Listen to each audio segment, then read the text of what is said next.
Segunda parte da nossa aula, estamos estudando a Lei de Execução Penal e o objetivo da ressocialização do preso. Eu comentei no bloco passado a importância do trabalho, laborterapia. Já comecei a explorar com vocês vários dispositivos demonstrando que o trabalho penitenciário é um importante instrumento de ressocialização. Eu quero dar sequência a esse estudo lendo o artigo 34. O artigo 34 da LEP anuncia: o trabalho poderá ser gerenciado por fundação ou empresa pública com autonomia administrativa e terá por objetivo a formação profissional do condenado. Nessa hipótese, incumbirá a entidade gerenciadora promover e supervisionar a produção com critérios e métodos empresariais, encarregar-se de sua comercialização, bem como suportar despesas, inclusive pagamento de remuneração adequada. Os governos federal, estadual e municipal poderão celebrar convênio com a iniciativa privada para a implantação de oficinas de trabalho referentes a setores de apoio dos presídios. Pessoal, quando você lê o artigo 34, você lembra dos 3 sistemas de organização do trabalho. Sistema de monopólio, organizado exclusivamente pela administração pública. Sistema privado, organizado pelas empresas privadas por meio de contrato. E um sistema misto, organizado pela administração pública e ou iniciativa privada. Você percebe que o artigo 34 da LEP aproxima-se exatamente do 3º sistema. Anuncia que o gerenciamento do trabalho dos presos poderá ser feito por fundação ou empresa pública, tendo como objetivo a formação profissional do condenado. Pessoal, sempre que seu examinador resolve cobrar o trabalho penitenciário, vem essa pergunta aqui, ó. O trabalho do preso pode ser externo? Pode. O artigo 36 da LEP diz que o trabalho externo será admissível para os presos em regime fechado somente em serviço ou obras públicas realizadas por órgãos da administração direta ou indireta ou entidades privadas, desde que tomadas as cautelas contra a fuga e em favor da disciplina. O limite, olha só, o limite máximo do número de presos será de 10% do total de empregados na obra. E caberá ao órgão da administração, à entidade ou à empresa empreiteira, a remuneração desse trabalho.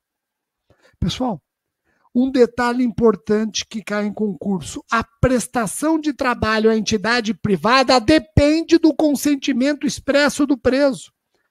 A prestação de trabalho à entidade privada depende do consentimento expresso do preso. Tá ok?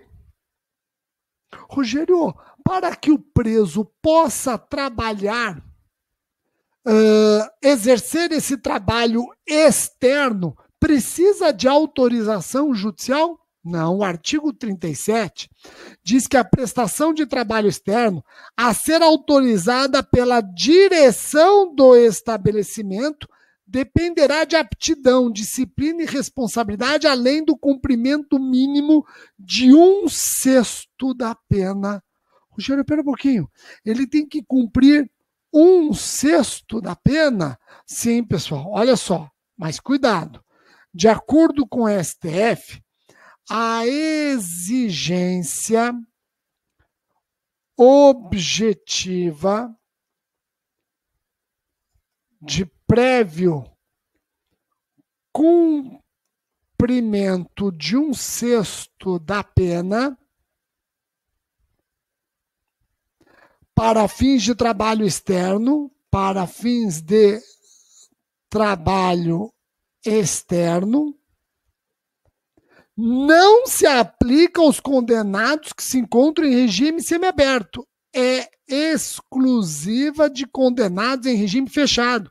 É exclusiva de condenados em regime fechado.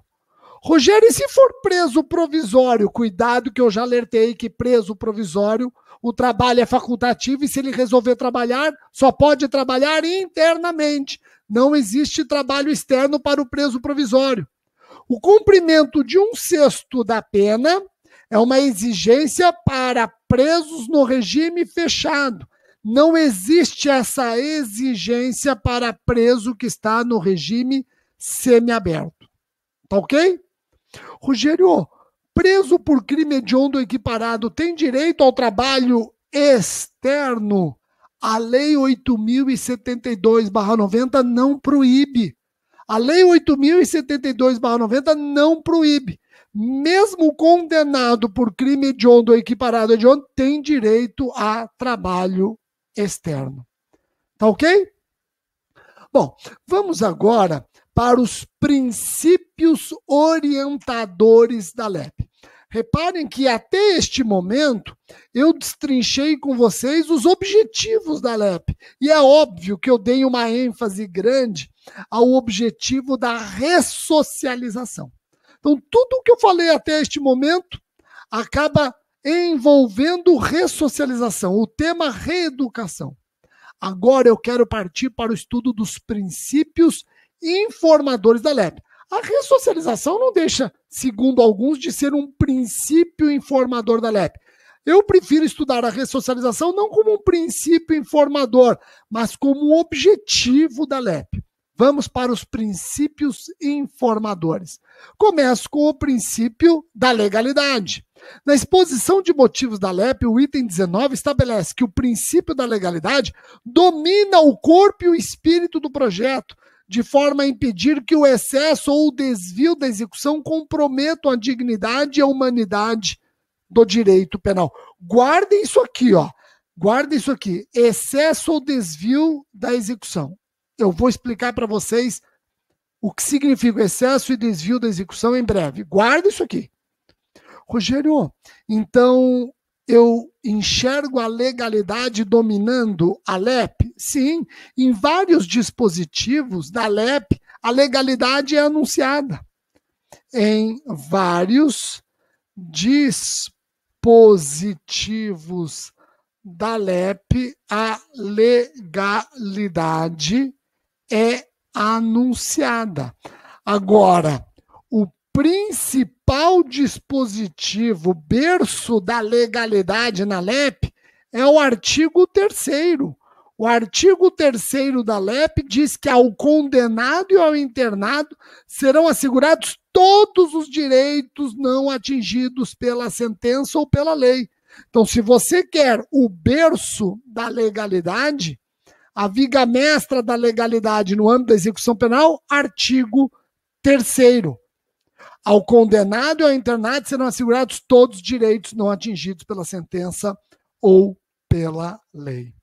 Próximo princípio, princípio da igualdade ou da isonomia. Não haverá qualquer distinção de natureza racial, social, religiosa ou política. Tá ok? Então vejam que isso, inclusive, é o que anuncia o artigo 3º, parágrafo único da LEP. Assegura que na execução da pena não serão concedidas restrições ou privilégios de modo indiscriminado, por origem social, política, racial, de cor, sexo, por que não? Tá ok? Próximo princípio, princípio da individualização da pena. Ou melhor, princípio da individualização da execução da pena. A doutrina fala em princípio da individualização da pena, mas pensando com cabeça de execução penal, vamos melhorar a etiqueta. Princípio da individualização da execução da pena. A Constituição Federal, no artigo 5º, diz: a pena será cumprida, artigo 5º, inciso romano 48, a pena será cumprida em estabelecimentos distintos, de acordo com a natureza do delito, a idade e o sexo do apenado. Somado a isso, o artigo 5º da LEP diz que os condenados serão classificados segundo seus antecedentes e personalidade para orientar a individualização da execução penal. Rogério, em resumo, a pena será individualizada conforme a personalidade e antecedentes do reeducando, bem como o tipo de delito por ele praticado. Perfeito. Então, olha, a pena será individualizada, ou a execução da pena será individualizada conforme a personalidade e antecedentes do reeducando, bem como o tipo de delito por ele praticado, bem como o tipo de delito por ele praticado. Depois vocês deem uma olhada com calma no artigo 84 da LEP. Vocês vão enxergar bem isso. Individualização da execução penal. Rogério, os condenados, diz o artigo 5º, serão classificados? Os condenados, quando eles ingressam no sistema penitenciário, quando eles entram na habitação prisional, eles são classificados? Sim. Quem realiza essa classificação do preso? Classificação importante, porque vai orientar a individualização da execução. Quem realiza essa classificação? O artigo 6º da LEP diz: a classificação será feita por comissão técnica de classificação, que elaborará o programa individualizador da pena privativa de liberdade adequada ao condenado ou preso provisório. E essa comissão técnica de classificação responsável pela elaboração do programa individualizador da pena privativa de liberdade, existente em cada estabelecimento, será presidida pelo diretor e composta, no mínimo, por 2 chefes de serviço, um psiquiatra, um psicólogo e um assistente social, quando se tratar de condenado à pena privativa de liberdade. Nos demais casos, a comissão atuará junto ao juiz da execução e será integrada por fiscais do serviço social. Eu montei essa tabela aqui para ficar mais fácil para vocês entenderem. A comissão técnica de classificação, no caso de pena privativa de liberdade, é composta por 2 chefes de serviço, um psiquiatra, um psicólogo, um assistente social e será presidida pelo diretor. Nos demais casos, a comissão técnica de classificação, que existe, atuará junto ao juiz da execução e será composta dos fiscais do serviço social. Tá ok? Rogério, essa comissão técnica de classificação vai apresentar um programa que individualiza a execução. Exatamente. Isso se confunde com o tal do exame criminológico? Não, o exame criminológico está no artigo 8º. O artigo 8º da LEP diz que o condenado ao cumprimento da pena privativa de liberdade em regime fechado será submetido a exame criminológico para a obtenção dos elementos necessários a uma adequada classificação com vistas à individualização da execução. Ao exame de que trata este artigo, poderá ser submetido o condenado ao cumprimento da pena privativa de liberdade em regime semiaberto. Pô, Rogério, vou ser sincero, não entendi. Então, o exame criminológico é outra coisa? Outra coisa. O exame criminológico, usado para individualizar determinadas execuções envolvendo fatos mais graves e ou presos rotulados como mais perigosos, serve não raras vezes para orientar o magistrado nos incidentes de progressão e livramento condicional, não se confundindo com o exame de classificação. Para que você não tenha dúvidas de que são exames distintos, eu montei este quadro aqui, ó.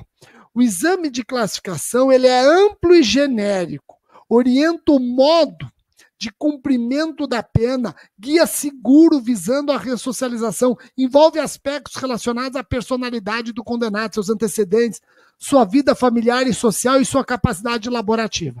Já o exame criminológico é um exame específico, busca construir um prognóstico de periculosidade ou temibilidade do reeducando, partindo do binômio delito-delinquente. Envolve a parte psicológica e psiquiátrica, atestando a maturidade do condenado, sua disciplina e capacidade de suportar frustrações. É um prognóstico criminológico. Tá ok? Rogério, eu ouvi dizer que esse exame criminológico foi abolido, não tem mais sentido, desde 2003 foi abolido. Não, não foi isso que aconteceu. Eu vou mostrar para vocês que, na verdade, o exame criminológico, ele era obrigatório no regime fechado, e a depender da modalidade de crime, crime com violência ou grave ameaça à pessoa, independentemente do regime, era um exame obrigatório. O que aconteceu em 2003? Passou a ser um exame facultativo. O juiz, quando entende que deve ser realizado o exame criminológico, o juiz determina fundamentando sua necessidade. Então vejam, olha só, o entendimento que prevalece nos tribunais é de que o exame criminológico é um estudo facultativo, não importa se o regime é fechado, semiaberto ou aberto, devendo o magistrado fundamentar sua necessidade, aquilatando as peculiaridades do caso concreto. Então, o juiz se entende indispensável o exame criminológico para decidir, por exemplo, uma progressão, para decidir, por exemplo, um livramento condicional. O juiz tem que fundamentar essa indispensabilidade do exame. Assim vem entendendo o STF, basta você analisar a súmula vinculante número 26, assim vem entendendo o STJ, analise depois a súmula 439. Súmula 439 do STJ é explícita e clara. Admite-se o exame criminológico pelas peculiaridades do caso, desde que em decisão motivada. Desde que em decisão motivada. Tá bom? Rogério, eu confesso que no momento em que você começou a discorrer sobre classificação de preso, eu lembrei que os presos podem ser identificados no seu perfil genético. Existe isso mesmo, Rogério? Existe. É o artigo 9º, letra A da LEP. O artigo 9º, letra A, diz que os condenados por crime praticado dolosamente com violência de natureza grave contra a pessoa ou por qualquer dos crimes hediondos serão submetidos obrigatoriamente à identificação do perfil genético mediante extração de DNA por técnica adequada e indolor. O parágrafo 2º diz: a autoridade policial, federal ou estadual, poderá requerer ao juiz competente, no caso de inquérito instaurado, o acesso ao banco de dados de identificação de perfil genético. O parágrafo 4º complementa: o condenado pelos crimes previstos no caput, dolosos, com violência grave contra a pessoa ou hediondos, que não tiver sido submetido à identificação do perfil genético por ocasião do ingresso no estabelecimento prisional, deverá ser submetido ao procedimento durante o cumprimento da pena. Pô, Rogério, então ele é identificado quanto ao seu perfil genético. Sim. Não é uma identificação para qualquer preso.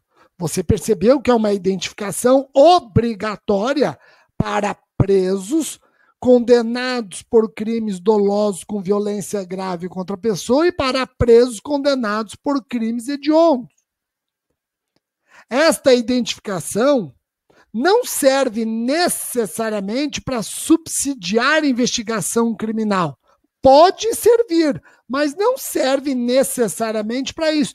Tem como fim principal abastecer banco de dados sigiloso, a ser regulamentado pelo Poder Executivo, que, aliás, já até existe regulamento, podendo servir para a investigação futura. Podendo servir para a investigação futura. A coleta de perfil genético durante a fase da investigação obedece às disposições da Lei 12.037. Tá ok? Joia, precisa de autorização judicial, inclusive. Essa lei 12.037, inclusive, foi alterada pelo pacote anticrime. Agora, essa lei determina que a exclusão do perfil genético do banco de dados deve ocorrer em caso de absolvição ou caso haja condenação mediante o requerimento depois de 20 anos do cumprimento da pena. Olha que interessante.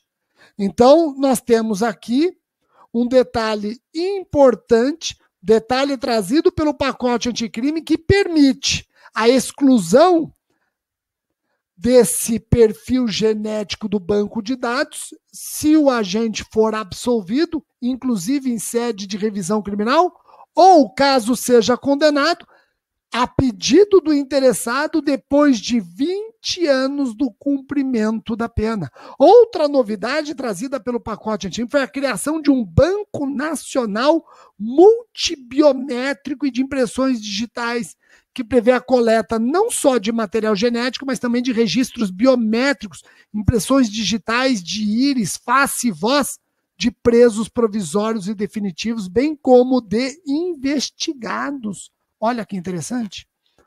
Rogério, sabendo que tudo isso, principalmente o perfil genético, pode servir à futura investigação, a polícia, mediante autorização judicial, pode usar esse banco para investigar crimes? O condenado, quando ele entra na habitação prisional, ele pode se recusar a submeter à extração de material para a identificação do seu perfil genético? Diz o artigo 9º-A, parágrafo 8º, que ele não pode se recusar, que inclusive constitui falta grave a recusa do condenado em se submeter ao procedimento de identificação do perfil genético. Claro que este parágrafo é de duvidosa constitucionalidade. Você pode estar obrigando o agente a produzir prova contra si mesmo. Se ele não concorda, a administração que se valha de materiais desprendidos do seu corpo, métodos não invasivos, a administração que colha materiais desprendidos do seu corpo para a realização da identificação. Então, ele tem que consentir. Se ele não consentir, ele não pode ser obrigado a fornecer o material. Repito, a administração que se valha de materiais desprendidos do seu corpo. Eu escrevi no sentido de que este parágrafo 8º é de questionável constitucionalidade. Aliás, eu entendo inconstitucional. Falando em cadastro, apenas para não perder o momento, não se esqueçam que em 2020, a Lei 14.069 manda criar o Cadastro Nacional de Pessoas Condenadas por Crime de Estupro. Institui o Cadastro Nacional de Pessoas Condenadas por Crime de Estupro, que deverá conter as seguintes informações: características físicas, identificação datiloscópica, identificação do perfil genético, fotos. Para condenados em livramento condicional, devem constar o local de moradia e atividade laboral nos últimos 3 anos. A inclusão das informações, bem como o acesso às informações, deverá constar de termo de cooperação firmado entre União e Estados. Tá ok? Pessoal, nós temos outros princípios para serem estudados. Como eu disse na aula de hoje, eu vou ficar com uma teoria geral, como se fosse a parte geral da LEP. Na próxima aula, nós vamos estudar os principais incidentes, mas ainda temos muitos assuntos para serem estudados nessa parte geral. Eu vou dar sequência no próximo bloco.